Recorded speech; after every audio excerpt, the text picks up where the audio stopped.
A Rosa de São Paulo, viva a vida, é uma festa, um desenho animado sobre o Dia dos Mortos, é bacana, né, esse desenho. É um desenho da Disney, né, muito bom. A Jaque da Moca, que fala aqui do exemplo dos países orientais, onde eles tratam a morte de maneira natural. Aqui no Ocidente a gente trata como a questão do medo. A Maria Cristina de Mogi das Cruzes, mandar um abraço também para você. Quem está nos ouvindo também é a Deisa. Olha, que interessante, né? Ela foi falada aqui dos testemunhas de Jeová, que dizem que os mortos voltarão, mas ela não consegue entender de que forma, pois ela é espírita e ela fica curiosa quando dizem que os espíritos estão dormindo.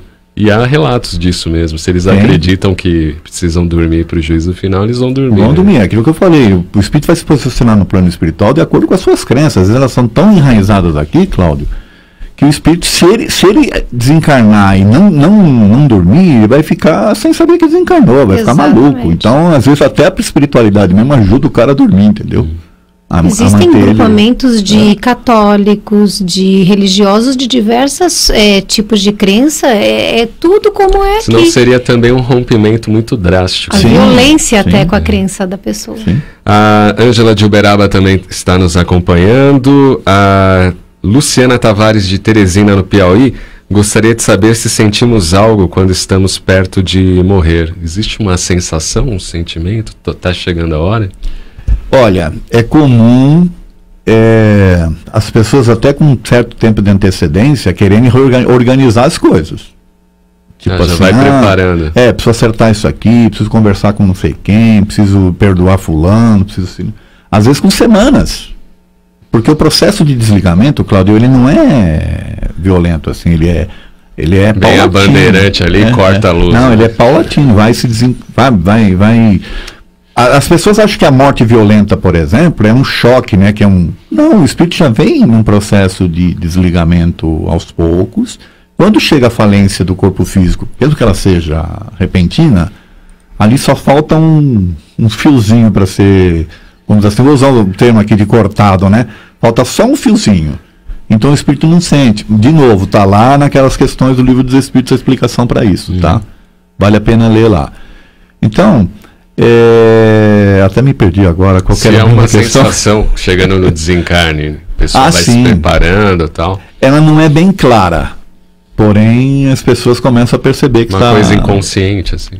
Inconsciente. Eu diria que quem está sofrendo um processo de... Lembra que a gente falou aqui, morrer dormindo ou morrer sofrendo? Qual que é melhor? Um dia a gente falou sobre isso, lembra? É melhor morrer dormindo ou é melhor morrer sofrendo entrevado numa cama, por exemplo? É uma grande questão, não é? Tem pessoas que morrem dormindo e depois ficam perturbadas no plano espiritual. Tem aquelas que morrem tendo oportunidade de sofrer as consequências físicas. É um sofrimento físico, mas é um preparo mental. Tanto para quem vai, como para quem fica. Então aí quem tem essa oportunidade, Cláudio, já pode ir se desprendendo. Às vezes tem pessoas que morrem dormindo que já fizeram começa esse desprendimento bem antes. Como eu já falei aqui, às vezes semanas. E aí, né, Wander, você que desenvolve também, comentou que desenvolveu várias palestras sobre suicídio. O que se aborda muito no suicídio é o que exatamente o Edson está dizendo.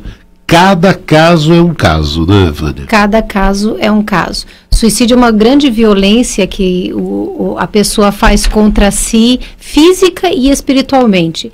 Não agrega nada não diminui nada, só agrega na sua dor uma dor maior, né? Porque de repente tem o arrependimento que é imediato, tem a percepção de que a vida continua, então não escapou nem de si mesmo, nem do seu sofrimento, e ainda soma o sofrimento dos familiares, porque é um choque muito grande, mas o pós-desencarnação do suicida vai depender do que ele precisa viver.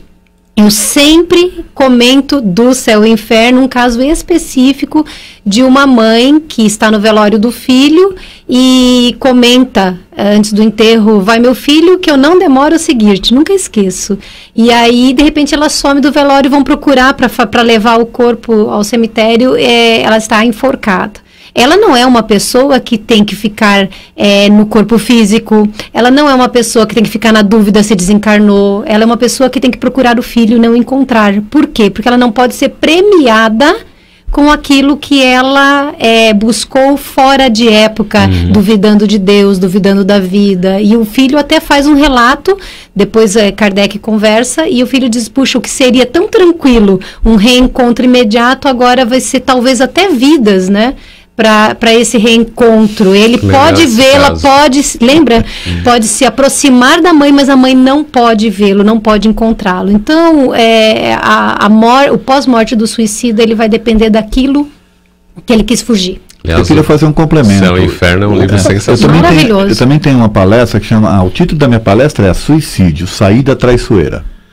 Então, por aí você vê que pelo título você já vê o contorno. E eu queria deixar claro também o seguinte, essa questão de Vale do Suicida, por exemplo, né?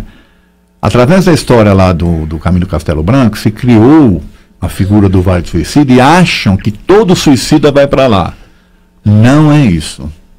Cada caso é um caso, como a Vânia colocou aqui, cada história é uma história, e o Kardec tem lá os testemunhos, esse testemunho que você trouxe está lá no livro do Céu e Inferno, segunda parte. E tem outros. Tem um outro de um pai, por exemplo, que se suicidou para que o filho não fosse para a guerra. Isso. Quer dizer, como é que você vai... O casal que não queria trair e se mata. Quer dizer, então tem tantos relatos, quer dizer, as razões que levam as pessoas, tudo isso é levado em consideração depois.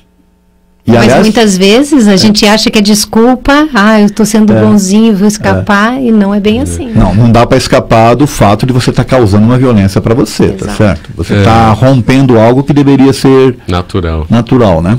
A gente tem 6 minutos aí para o encerramento do Manhã Boa Nova. A Tatiana Narvaez, ela diz o seguinte: nos velórios costuma ter o ritual do padre ou pastor para fazer oração e dizer algumas palavras. E quase sempre que estou, fico pensando que não gostaria disso no meu velório por não concordar com algumas coisas que são ditas. Como poderia ser um velório espírita? E quem poderia fazer a vez do padre ou do pastor? Eu tive a oportunidade de fazer a vez no do meu irmão.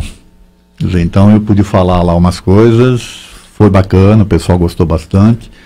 E eu gosto muito do velório da cremação. Não sei se vocês conhecem como é que funciona. Não.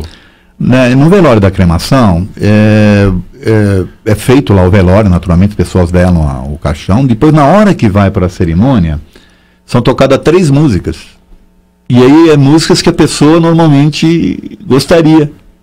No caso do meu irmão, por exemplo, ele adorava Beatles.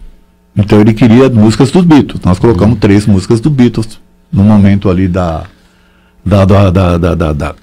homenagem final, antes do caixão, antes de ser cremado, entendeu? Eu acho que é uma forma bacana de homenagear a pessoa por aquilo que ela mais gostava, né? Principalmente na questão das músicas. E qualquer pessoa poderia falar, não precisa ser o padre nem o pastor, qualquer pessoa que tenha carinho, que tenha amor, que tenha vontade de dizer coisas positivas sobre o momento, pode falar. E eu tive a oportunidade de fazer isso no caso do meu irmão. E aí, Vânia, o que você acha? Complementando isso que o Edson diz, eu me recordo que eu nunca fui aos Estados Unidos, mas filmes americanos, quando tem velórios, o velório lá é interessante porque é depois, né? O corpo normalmente fica, faz o enterro e depois as pessoas se reúnem depois, para não abandonar a família depois desse adeus físico sozinhas. Mas durante a presença do corpo físico, as pessoas vão lá e sobem lá no palco, no púlpito e falam coisas a respeito da pessoa, uma coisa bonita, uma memória boa. Fora os comes e bebes que tem, que deve ser legal pra caramba, né? Deve ser. Mas eu fico imaginando que no meu velório eu gostaria que fossem as pessoas que efetivamente se importam. Isso é uma coisa que a gente não tem como controlar, mas era o que eu gostaria, né? Seria o que eu gostaria para mim. Mas eu gostaria de uma musiquinha de fundo que deixasse o ambiente não vazio, porque as pessoas num ambiente vazio gostam de colocar assunto, né? E também pegar qualquer pessoa que tenha vontade de falar, porque não precisa ser um palestrante, não precisa ser um diretor, um presidente de casa espírita, não precisa ser alguém famoso, não precisa ser ninguém, não precisa ser um padre. Se não é da religião, por que eu vou colocar alguém de outra religião para falar por mim? Porque vai falar de coisas que não acredito. Então, Pega alguém que ame e que conheça o conceito da vida após a morte para fazer isso. Não existe forma, o espiritismo não tem preocupação com essa forma. Esse que é importante a gente saber. Já que a Vânia falou do dela, eu queria falar do meu. No meu, eu não queria cobrador lá. Ponto. Me esqueçam. Né? E vai um recado aqui pro coral Vozes do Caminho. Eu gostaria do coral cantando lá. Se legal, possível, Rei Leão, que ele sabe que eu adoro a música Rei Leão. Tá Ai, lá. Que lindo. Bacana isso, hein? Você tem uma... música especial? Ou uma cerimônia especial? Não, assim? Não. Eu tenho uma coletânea no meu Spotify de músicas que eu chamo de tranquilas, mas que não são aquelas para chorar e nem dormir.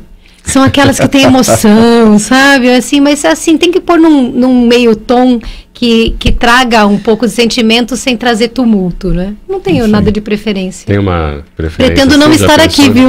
Pra ver. Eu também não quero estar no meu velório. Quero estar adormecida lá em algum outro lugar. Eu tô só preocupado com o tempo para poder... Tem 2 minutinhos, mas eu queria... selecionando uma mensagem aí para... Mas, vai vir, vamos colocar no final, então tá. Mas tem umas... Nunca parei. Tá vendo aquela coisa? Eu não parei para pensar realmente nisso. Não. Meta da semana.